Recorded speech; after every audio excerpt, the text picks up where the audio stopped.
Le contexte d'instabilité financière se mesure particulièrement en Russie. L'économie russe est fragilisée par les sanctions occidentales et par la chute des cours du pétrole. La monnaie nationale s'effondre.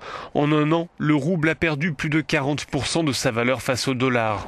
Fin décembre, le gouvernement a décidé de renflouer les banques devenues plus vulnérables. L'inquiétude gagne les ménages. Cette femme explique qu'elle dispose de 3 comptes dans 3 banques différentes et dans 3 monnaies différentes. Un compte en rouble, un compte en dollars et un compte en euros. Elle essaie de jongler de l'un à l'autre au gré des fluctuations. Dans ce contexte de monnaie qui dévisse, l'objectif des ménages, c'est de se débarrasser des roubles en achetant des euros ou des dollars.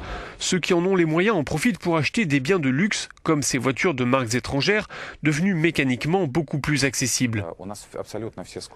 Toutes nos voitures affichant des prix en roubles ont été vendues en 2 semaines, explique ce responsable commercial. Résultat, on n'a plus le moindre véhicule à vendre en roubles. Nos fournisseurs ont décidé de ralentir l'envoi de voitures compte tenu de la volatilité des taux de change.